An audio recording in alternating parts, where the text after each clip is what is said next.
Hola a todos, por acá les saluda la profesora Emelindia Escumar en el área de Geografía, Historia y Ciudadanía para cuarto año A y B de la Unidad Educativa Instituto Juan 23. En esta ocasión vamos a tocar el tema de la hegemonía tachirense, también conocida por algunos historiadores en forma jocosa como los cochos al poder. Y vamos a ver cómo es que inicia este proceso en Venezuela que va desde el año 1899 hasta el año 1935. Muy bien. En primer lugar, la Revolución Liberal Restauradora, que es el inicio de esta hegemonía tachirense, se consolida el 23 de mayo de 1899, en momento en el cual quien la comandaba, el señor Cipriano Castro, entra a Caracas y, digamos, derroca en manera formal el gobierno de Ignacio Andrade. Se destaca que esta revolución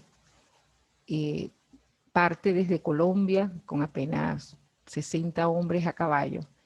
Y ya cuando entra, destacan algunos historiadores a Caracas, llevaba más de 1.500 hombres a caballo y muchos más a pie. Muy bien. Hay que destacar que toda revolución, ¿verdad? Además aquí en Venezuela y en Latinoamérica, están disfrazadas por sus posiciones legalistas, de defensa al pueblo, a las promesas sociales. Pero realmente, una vez que ya llegan al poder, que se consolidan al poder estos caudillos, cometen iguales o peores atropellos. Es decir, alteran la Constitución a manera que los beneficie, también las promesas sociales son descartadas porque estamos hablando de dictaduras y también caen en una amplia corrupción administrativa. El señor Cipriano Castro, muy bien, se hace del poder en el año de 1899. Su gobierno se caracteriza por ser una dictadura, eminentemente. Él gozaba de buena oratoria, típico de los líderes. Logran envolver a las masas con su verbo, con su habla.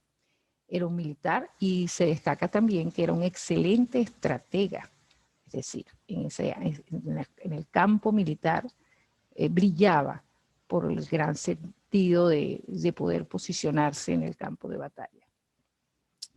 En el año, ¿qué lo motivó a él al llegar o liderar la Revolución Liberal Restauradora? Fue la promulgación de la Constitución del año 1899. Eso fue su excusa. La manera como, de acuerdo a él, el gobierno estaba en contra de lo que eran los derechos venezolanos, de todos los venezolanos. Su gobierno se caracterizó por ser exageradamente personalista. Se dice que tenía actitudes groseras y caprichosas a la hora de asumir el liderazgo de la nación. Y esto lo llevó a tener situaciones bastante comprometedoras en todo lo que era el territorio nacional. Su lema era nuevos hombres, nuevas ideas, nuevos procedimientos. En un inicio trató con este lema, de crear un ambiente de conciliación y paz, pero posteriormente rechazó todo aquello que venía del periodo del liberalismo amarillo y sencillamente suplantó posiciones estratégicas dentro del poder, colocando a personas serviles a él. También hay que destacar que en el año 99 Venezuela pierde parte del Esequibo, así que cuando él asume digamos, la conducción del país de la manera en que llega, estamos ante un proceso de reducción demográfica territorial, ¿correcto? En la parte económica se destaca que eso fue lo que condujo serios problemas en el ámbito político, tanto nacional como internacional. Venezuela en ese momento enfrentaba una situación económica bastante precaria. No había pagado compromisos de deuda externa y pues sencillamente aquellos bancos, entidades y compañías solicitaba que se pagaran en forma inmediata. ¿Qué hizo él? Solicitó a los banqueros localizados aquí en el territorio nacional que le dieran nuevos préstamos y los banqueros se negaron a hacerlo. Él en una actitud bastante, digamos, arrolladora, hizo poner preso a los banqueros y los hizo desfilar por las calles de Caracas, rodeados de algunos soldados para ridiculizárselo y lograr doblegarlo.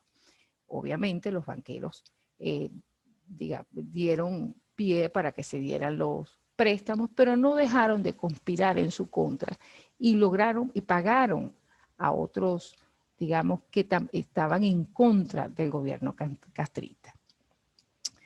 Esta situación de los banqueros creó una gran inconformidad, no solamente a nivel nacional, sino también a nivel internacional, y eso llevó a que otros países, a través de las compañías que operaban aquí, bien sea de ferrocarriles, teleras, excavaciones, entre otros, y puertos,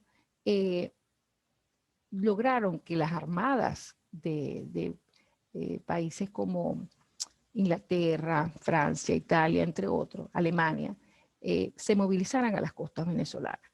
Y fue cuando se dio el episodio del bloqueo, que ha sido hasta el momento el episodio, digamos, bélico, la situación bélica venezolana más delicada que se ha presentado. Hubo desembarco de tropas extranjeras, hubo enfrentamiento cuerpo a cuerpo, incluso se llegaron a confiscar buques venezolanos y buques de otras armadas también, y esto llevó un malestar. Esta situación fue aprovechada por el señor Cipriano Castro para exacerbar aquel sentimiento nacionalista y logró colocarse a su favor muchos ciudadanos venezolanos que defendieron el territorio. Se dieron situaciones digamos, de protesta en donde se apedrearon embajadas en Venezuela y quemaron banderas extranjeras, hasta que, vista de todo el conflicto que se estaba dando en la parte internacional, un político argentino, Drago, intervino y dijo que esa no era la manera en poder, digamos, reclamar préstamos o deuda de países grandes, potencias, digamos, a países muy pequeños que apenas estaban iniciando un camino en crecimiento.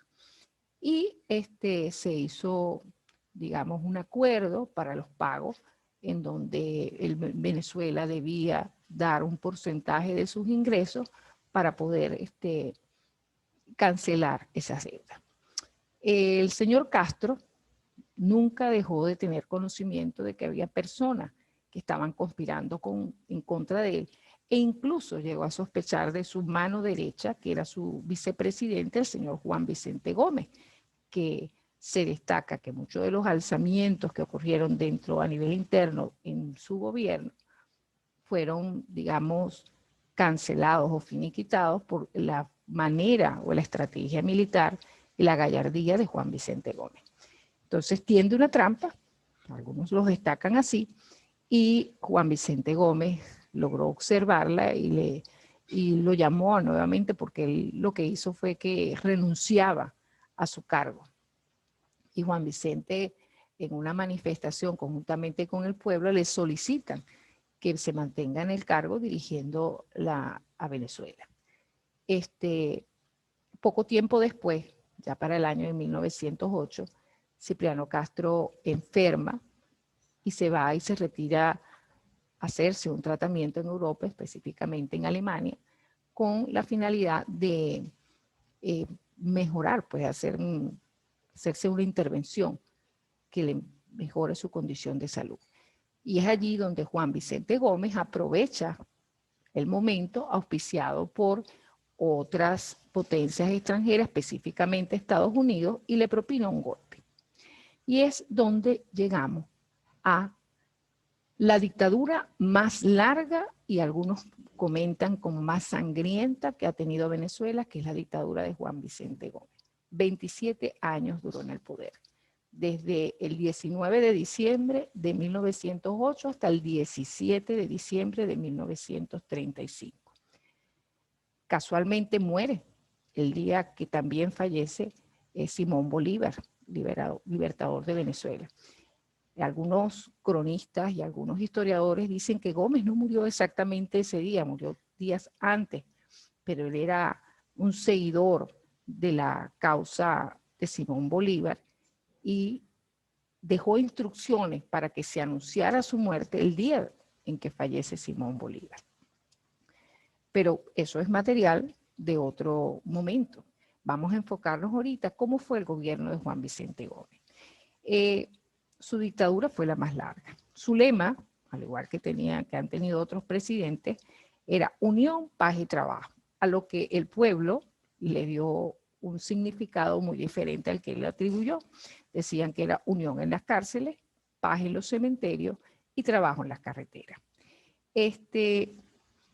Modificó la Constitución a su antojo para estar en el poder. Gobernó en forma directa e indirectamente. Cuando no estaba él como presidente, mantenía el cargo y el poder de comandante en jefe de las Fuerzas Armadas. Profesionalizó el ejército y lo equipó.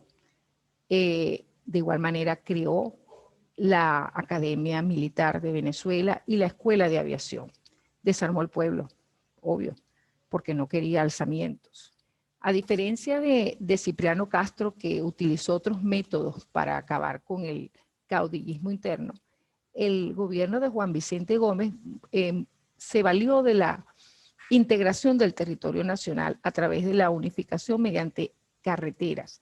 Esto le permitió acabar con los caudillos regionales y de esa manera mantenerse fuerte. Fue un gobierno muy despótico, sí, practicó mucho el nepotismo. ¿Qué es el nepotismo? Es cuando la familia se mantiene en cargos del poder, ¿verdad? Posiciones de poder. Él y su familia dominaban todo lo que era el territorio venezolano. El segundo al mando en el gobierno de Gómez, para que veamos un ejemplo de ello, era su hermano y le seguía a su hijo.